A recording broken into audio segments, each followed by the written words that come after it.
J'ai dit que je n'accéderai pas au pouvoir en marchant dans le sang des Camerounais, en marchant sur le corps des Camerounais. Eux, ils sont prêts à conserver le pouvoir en tuant tous les Camerounais et les autres.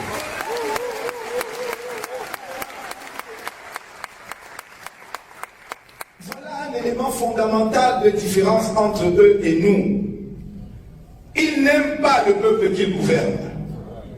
Comment peut-on gouverner des gens qu'on n'aime pas?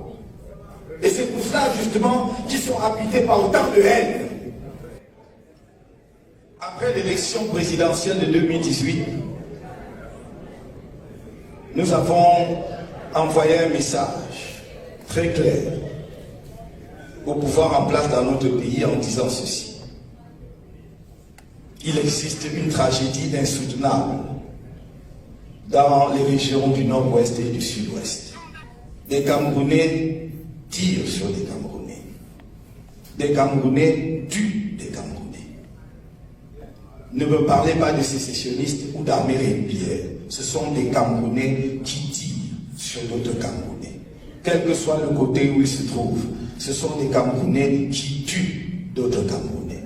Et ça, c'est insoutenable. Ça, c'est inacceptable parce que c'est une crise qui n'aurait jamais dû prendre cette ampleur et que nous avons laissé prospérer, que le pouvoir en place espère pouvoir gagner par la force des armes, alors que tout le monde sait que cette victoire par les armes était possible. Alors, après l'élection présidentielle, nous avons dit il y a une situation générale du pays qui mérite une attention particulière. Donc, d'abord, la crise dans le nord-ouest et le sud-ouest. Non pas que nous oublions le drame des attaques de la secte extrémiste Boko Haram dans l'extrême nord, qui fait des ravages. Ce n'est pas une guerre qui est derrière nous, c'est une crise qui est encore derrière nous, puisque ces attaques ont gagné en ampleur. Et qu'elles se déroulent dans une des régions les plus pauvres du pays qui a été abandonnée depuis des décennies. Nous devons garder cela en mémoire. Mais là, il s'agit d'une agression, si j'ose dire, entre guillemets, en tout cas, d'une attaque terrible des forces externes sur notre pays. Dans le nord-ouest et le sud-ouest, ce sont des Camerounais qui s'affrontent entre eux. Et pour moi, cela est inacceptable. Le rôle fondamental d'un gouvernement, c'est de résoudre les problèmes du pays. Et non pas d'attiser le feu entre les Camerounais. Donc il y a eu cette situation. Ensuite, il y a eu le détournement du résultat des élections, que nous avons appelé le hold-up électoral. Nous avons gagné dans les urnes, le Conseil constitutionnel en a décidé autrement. Et dans la même foulée, dans la même veine, on a retiré au Cameroun l'organisation de la Coupe d'Afrique des Nations 2019. Et on nous a annoncé des chiffres ahurissants sur les sommes qui avaient été prévues, probablement débloquées pour l'organisation de cette CAN. On parle en termes de milliers de milliards de francs CFA. À la suite de cela, donc, nous avons envoyé un message très clair en disant: si à la fin de l'année 2018, aucune mesure sérieuse n'est prise pour régler la crise anglophone, aucune mesure sérieuse n'est prise pour réformer le système électoral de façon à éviter qu'à l'avenir, il y ait de nouvelles crises post-électorales, parce que les mêmes causes produiront les mêmes effets. Si on ne nous explique pas où sont passés des milliers de milliards de nos impôts engouffrés dans une canne que nous n'organiserons pas, alors nous marcherons en janvier. Et rien, naturellement, n'a été fait, et nous avons marché en janvier. Et le 26 janvier, les Camerounais sont sortis nombreux dans plusieurs villes du pays. À Douala en particulier, on a tiré à bout portant sur nos camarades. Vous avez dû voir les images. 2 jours après, on nous a arrêtés sans mandat ni titre au domicile de M. Albert Nzonga. Et on nous a jetés illégalement en prison. Et toutes les procédures que nous avons engagées ont été vaines, y compris juste l'habeas corpus. qui, dans le code de procédure pénale, dit que si vous faites l'objet d'une arrestation sans mandat et que vous saisissez le juge de l'habeas corpus, il doit vous libérer, ordonner votre libération immédiate. Or, nous sommes allés devant les tribunaux. Plus de 200 procédures en habeas corpus. On ne nous a pas accordé un seul cas. Alors qu'aucun des détenus ou des personnes, aucune des personnes interpellées n'avait été sur la base d'un mandat. Alors, la conclusion est limpide. Au Cameroun, tous les pouvoirs, l'exécutif, le législatif et les judiciaires servent une même cause et une seule et même personne. Celles qu'ils ont portées au pouvoir frauduleusement et celles qu'ils veulent maintenir au pouvoir par tous les moyens, y compris sur le cadavre de tous les Camerounais. J'ai dit que je n'accéderai pas au pouvoir en marchant dans le sang des Camerounais, en marchant sur le corps des Camerounais. Eux, ils sont prêts à conserver le pouvoir en tuant tous les Camerounais que vous êtes.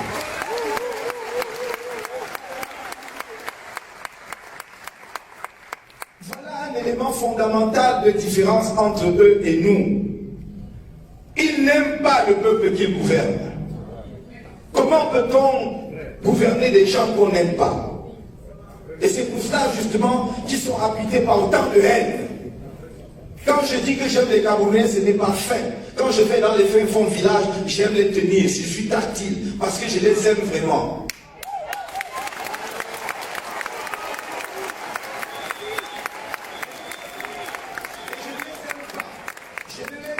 Dans l'espoir qu'ils m'aiment tous. Je les aime parce que je les aime, aussi simple que cela. Et je n'ai pas besoin de leur accord pour les aimer.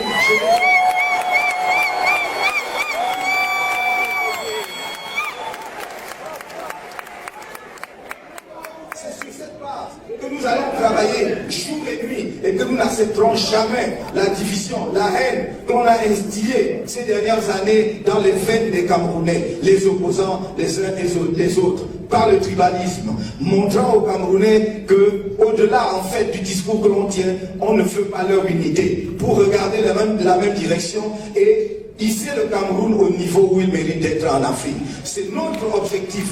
Faire du Cameroun un pays rayonnant sur notre continent pour construire, pour être le point de départ de la construction de l'unité continentale du panafricanisme. Je vois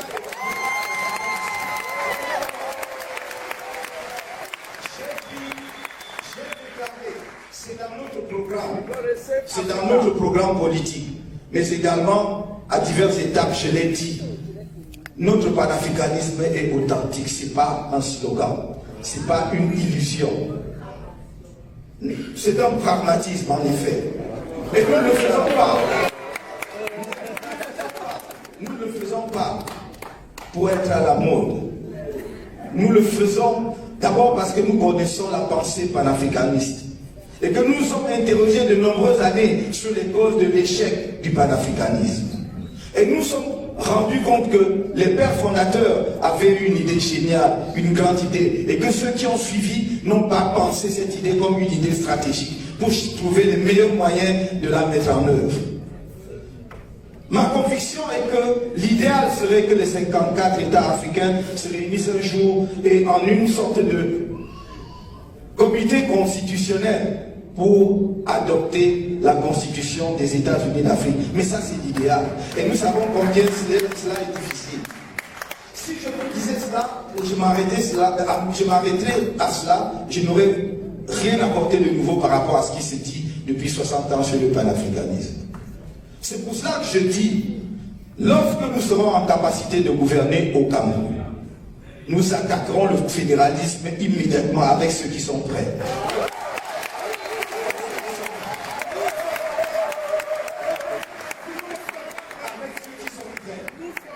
Si 2 États africains sont prêts, on commencera à 2. Si c'est 3, on commencera à 3. Si c'est 6, on commencera à 6. Mais il faut commencer quelque part. Ne reste pas une idée perdue dans les limbes de l'histoire. Il faut que cela commence quelque part. Et par une sorte de dynamique concentrique, progressivement, les autres vont voir qu'il est nécessaire de se mettre ensemble pour devenir une force incontournable sur la scène du monde. Le panafricanisme ne doit pas rester un rêve sans lendemain, un slogan qui se perd dans les nuages.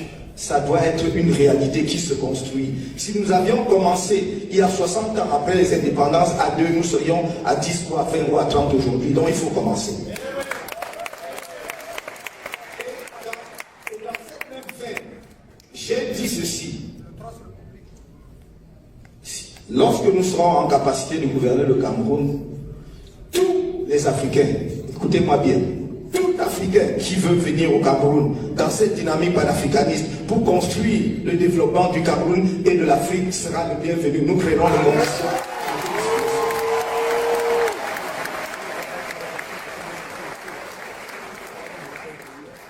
Nous ne pouvons pas en faire à des États continents. Regardez la taille de la Russie. Plus de 9 millions de kilomètres carrés. L'Afrique en a 30 millions, avec plus d'1,2 milliard à 300 millions aujourd'hui. Imaginez un seul instant que les frontières internes, les frontières des États actuels deviennent simplement des limites internes entre entités formant un seul État. Après tout, le démarrage du panafricanisme n'est pas si difficile. Il y a un minimum par lequel on peut commencer. On peut commencer par une armée continentale, sans avoir besoin de 54 armées. On peut commencer par une diplomatie continentale, sans avoir besoin de 54 représentations différentes. On peut commencer par tout ce qui est l'expression de la souveraineté externe d'un État et laisser ceux qui gouvernent des États au plan interne dans leurs fonctions, puisque nous aimons ces fonctions-là, dit le président. Mais on peut commencer par là. Et je crois qu'il y a assez de talent et d'énergie en Afrique pour que nous ne regardions pas, comme des pèlerins épuisés, assis au bord du chemin, l'histoire du monde s'écrire sans nous. Et que nous continuions à dire ce que j'entends dans la plupart des pays africains et en tout cas au Cameroun. Excusez-moi, les non-africains qui sont ici, on dit le blanc est fort.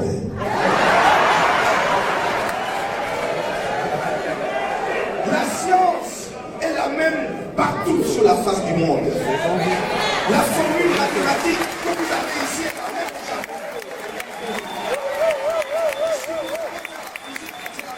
au Japon.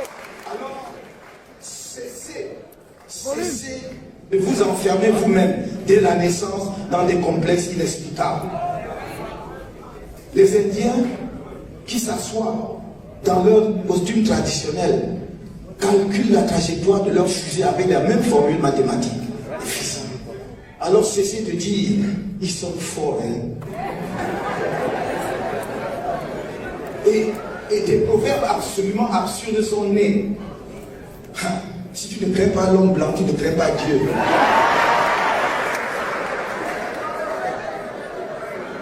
Et vous dites, vous êtes des êtres humains.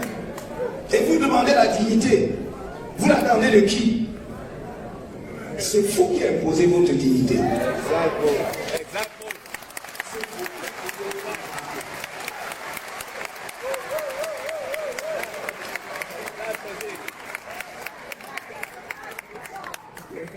Le jour où vous aurez deux nations africaines développées, organisées dans la voie de la science et la technologie, on posera un regard différent sur la couleur noire.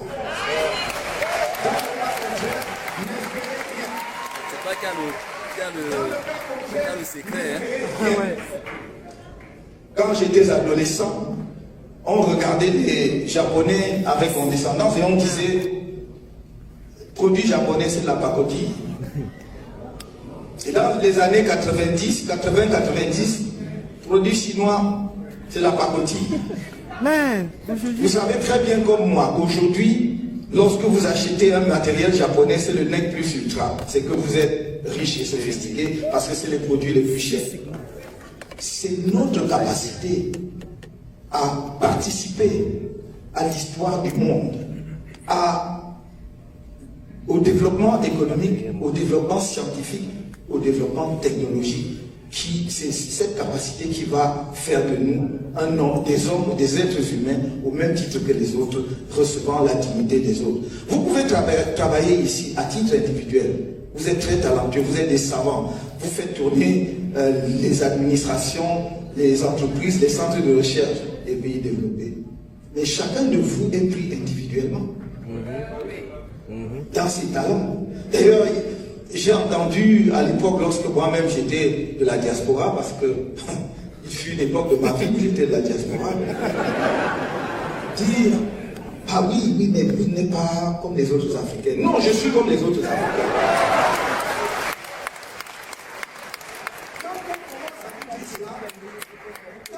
Dès qu'on commence à vous dire cela, c'est que l'on veut vous discriminer. Et donc, on vous présente à vos propres yeux comme différents. J'allais dire de vos propres frères et sœurs. C'est à vous de dire non, non, non. Je ne suis pas différent d'eux. Je suis seulement ce que je suis, ce que nous sommes. Sauf que comme on vous prend individuellement, et parce que vous contribuez individuellement à la production de la science, de la richesse dans ces pays, vous ne constituez pas une force. C'est donc lorsque, en tant que nation, vous produisez, vous vous affirmez, là vous devenez justement porteur de respect pour l'ensemble de la communauté dont vous faites partie. C'est pour ça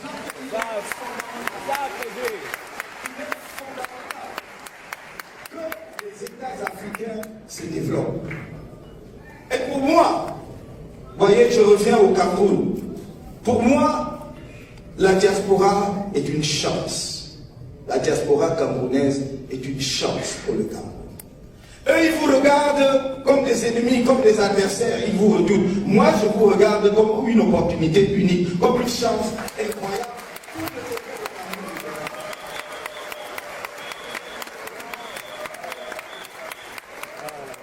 Et c'est pour cela que, voyez-vous, je ne le dis pas aujourd'hui, nous l'avons dit, je l'ai écrit dans le projet de société du MRC, nous l'avons écrit dès 2012. C'est le 5e pilier. Les 5 piliers du MRC, le pacte stratégique avec la diaspora est un pilier fondamental. Et nous avons dit, dans cet ordre d'idée, il ne s'agit même pas simplement d'accéder à l'idée de double nationalité. C'est à l'idée de la nationalité multiple.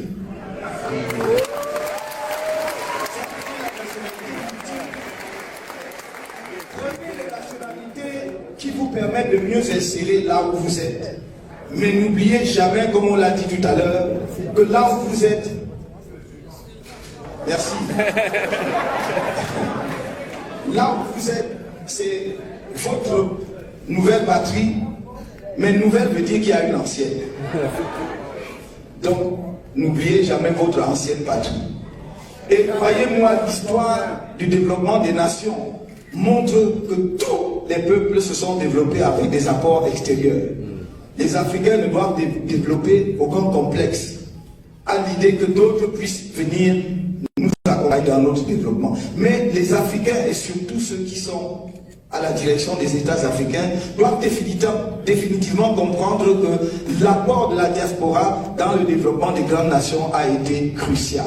Vous prenez la Chine, pour prendre le cas le plus récent d'une nation qui s'est développée à la vitesse lumière. En une génération, la Chine a changé de paradigme complètement.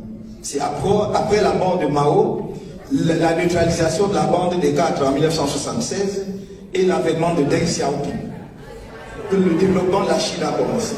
Et en 30 ans,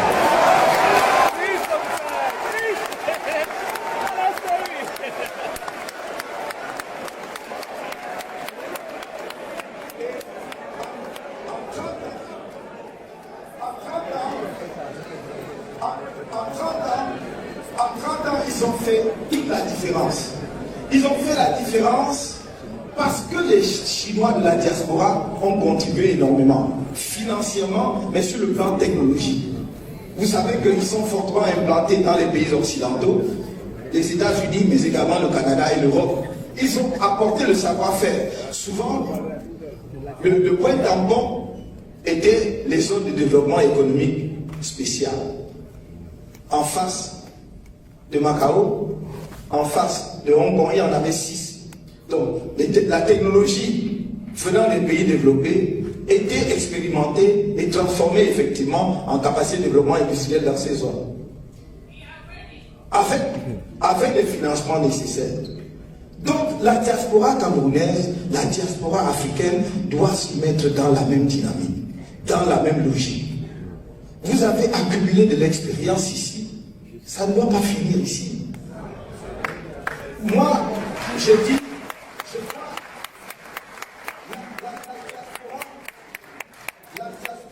la diaspora, c'est comme des Prométhées.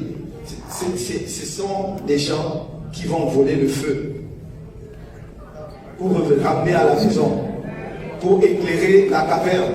Parce que dans la caverne, on est dans le noir. Et donc, vous avez la lumière dans la caverne, tout le monde peut voir la lumière et avancer. C'est ça le mode de la diaspora. Chacun de vous va être conscient de cela. N'attendez pas qu'il y ait une académie où on vous forme à cela. Vous devez avoir la conscience que si vous avez un jour pris votre baluchon et parcouru des milliers de kilomètres pour aller ailleurs, ce n'est pas pour tomber et mourir là-bas, c'est pour aller chercher et ramener à la maison.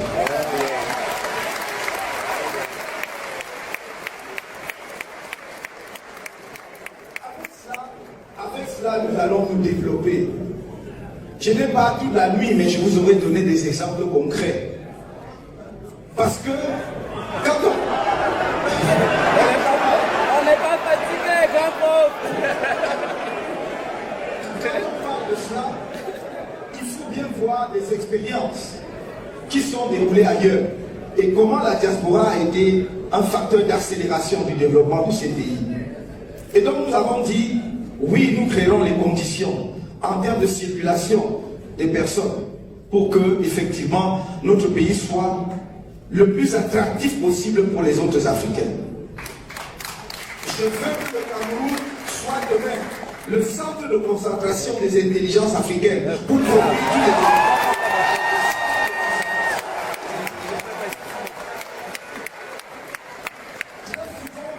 Très souvent, nous laissons à côté de nous pour aller chercher loin. Avant d'aller chercher des savants, des experts d'autres continents, commençons par ceux qui existent en Afrique ou qui sont descendants en Afrique et qui vivent à l'étranger. Et nous en avons. Donc c'est ce que nous devons faire. Je voudrais dire que lorsque nous avons donc été interpellés à la suite des marches du 26 janvier 2019, nous avons passé 9 mois en prison. Mais je ne suis pas venu ici vibrer vos cordes pour que vous pleuriez avec moi sur notre pitoyable sort. Non, notre sort n'est pas pitoyable. Ce sur quoi je voudrais que nous nous penchions ensemble, parce que nous ne pouvons pas laisser cela continuer, c'est que le Cameroun est devenu un pays d'une brutalité absolument inacceptable, où la torture et la violence sont devenues des banalités ordinaires. Et nous n'avons pas le droit d'infliger de telles souffrances à nos propres populations. Je ne pense pas à moi, je pense à ces dizaines de Camerounais qui ont été torturés, dont certains ont été touchés au plus profond d'eux-mêmes, qui vont porter des séquelles à vie au moment où je vous parle. Nous avons soutenu certains d'entre eux qui ont subi des opérations, des interventions chirurgicales. Certains, leur diagnostic de fertilité des hommes, leur diagnostic est compromis. Ils n'auront plus d'enfants. Parce qu'un jour, ils ont marché sur la base du discours de ceux-là qui les dirigent. Parce qu'ils croyaient que, quand on disait changement par les urnes, l'alternance démocratique, cela voulait dire quelque chose. Ils n'ont posé aucun acte de violence. C'est ce qui rend ces crimes absolument insoutenables et impardonnables.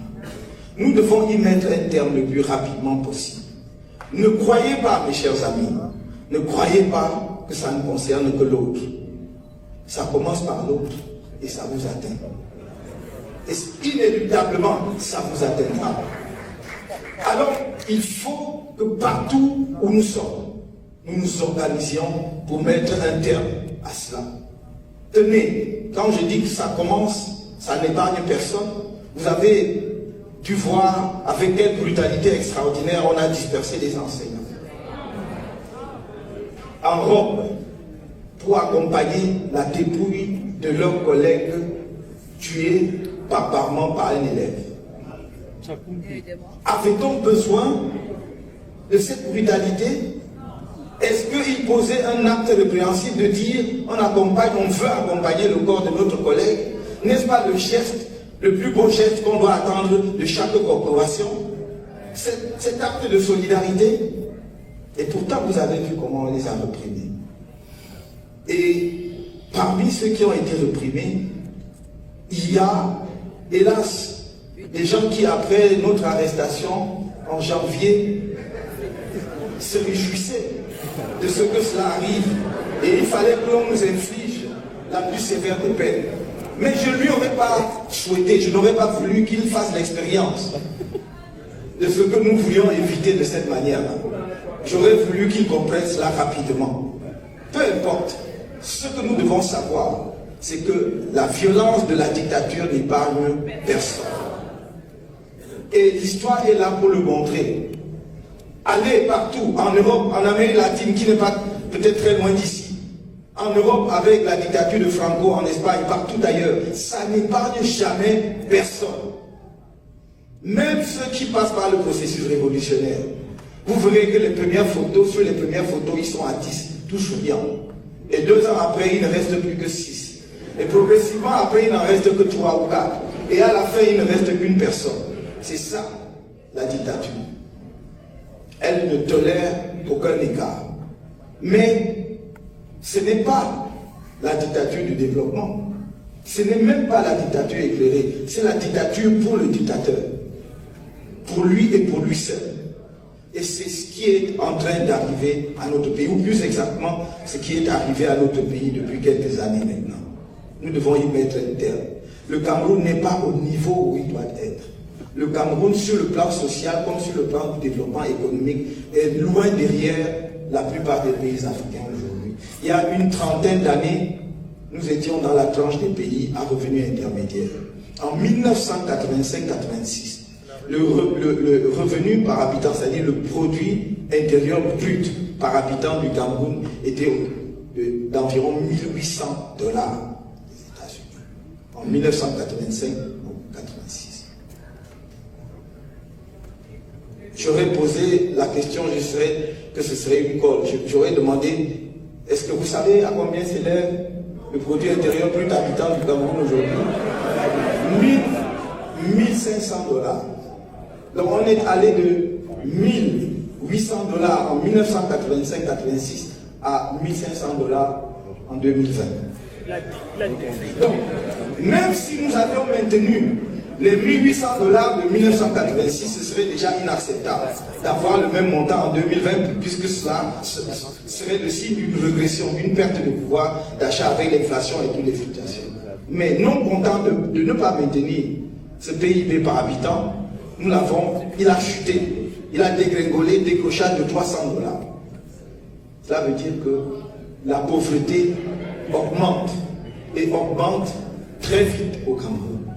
Là, je donne des statistiques. Ce ne sont pas mes impressions personnelles. On peut les trouver dans les documents de la Banque mondiale, du FMI et de toutes les institutions internationales. Nous sommes dans un pays qui a un déficit chronique de la balance commerciale depuis au moins 30 ans, de moins 1200 milliards. Moins 1200 milliards. Nous sommes dans un pays où le gaspillage des fonds publics, des détournements, le blanchiment d'argent ont atteint des niveaux insoutenables. Le barrage de Mékin, il y avait 4 barrages, n'en prendrait qu'un seul, avait été évalué à 25 milliards de francs CFA pour la production de 15 mégawatts d'électricité. Normalement, suivant les chiffres de la Banque mondiale, 1 mégawatt doit être construit en tout cas réalisé à $1 million. Donc le barrage de Békin, devant produire 15 MW, aurait dû coûter 7 milliards et demi. Mais on l'a évalué à 25 milliards, c'est pas grave. Le problème, c'est qu'aujourd'hui, la réalisation du barrage frôle les 100 milliards de dollars, de francs CFA, les 100 milliards de francs CFA. Et d'ailleurs, l'énergie n'est toujours pas produite. Et ce n'est plus pour 15 MW, on imagine que ce sera entre 8 MW et 12 MW. Je pourrais continuer. Je préfère donner les chiffres pour que les gens comprennent bien que notre combat, ce n'est pas d'abord un combat de personnes ou d'individus. C'est un combat pour arrêter la descente aux enfers d'un pays. En 1982, au moment où il y a changement à la tête du pays, le Cameroun était dans la tranche des pays à revenus intermédiaires. Donc, on nous voyait dans le tableau au milieu, c'est-à-dire les pays qui s'orientent vers le niveau des pays développés, bien visualisé en 82. En 40 ans, nous avons déconstruit tout ça. Puisqu'en 82, nous avions une compagnie maritime, la Cameroun Shipping Line. En 1974, nous avions achevé la construction du Transcamerounais jusqu'à Ngaoundéré. Nous avons réussi la prouesse de rétrécir le réseau ferroviaire. C'est-à-dire que Douala-Consamba a été supprimé. Douala-Koumane, je ne sais plus si ça existe encore, etc. Nous étions l'un des rares et premiers pays en Afrique subsaharienne à nous intéresser à l'électronique. Nous avions la firme équatoriale électronique à Douala qui produisait des transistors et tout ce que nous aurions dû donc être parmi les premiers pays à faire des télévisions ou des téléphones portables. Ça n'existe pas. Nous produisions le meilleur bois avec les meilleurs contreplaqués, avec la Sofibel à Benamo. Nous produisions des matériaux de construction avec Sébican à Douala. Nous devions produire les engrais chimiques, les engrais pour l'agriculture avec Sokame à Douala. Il y avait une usine à pâte à papier qui n'avait pas encore commencé à fonctionner, mais qu'on aurait pu redresser pour qu'il fonctionne à EDA. Ça n'existe pas. Vous voulez que je continue?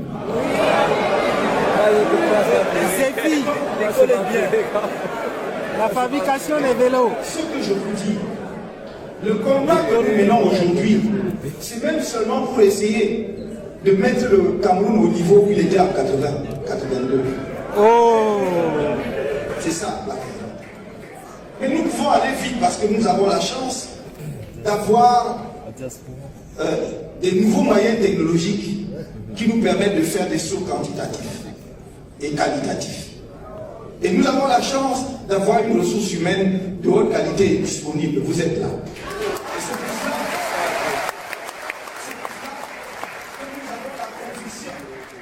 que nous avons la profonde conviction, quel que soit l'état des finances publiques que nous trouverons en place, même s'ils ont vidé toutes les caisses, nous nous donnons 10 ans pour remettre le Cameroun complètement sur le pas.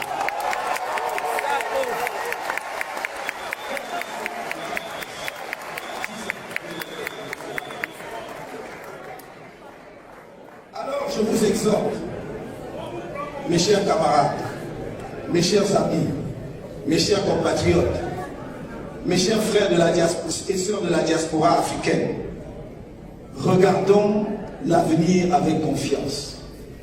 Mais nous ne pouvons le faire qu'à une condition, à tourner radicalement le dos à tout ce qui nous divise. Radicalement le dos à tout ce qui nous divise. On a essayé, après nous avoir arrêtés en janvier 2019, à nous coller des infractions, parce que sur le plan national, il n'y avait rien. Parce que tout le monde, vous voyez, le monde technologique dans lequel nous vivons est fabuleux. Les gens avaient ouvert les marches, donc on avait filmé les marches. Et donc tout le monde pouvait prouver de façon évidente que les marches avaient été absolument pacifiques. Alors qu'est-ce qu'on a trouvé?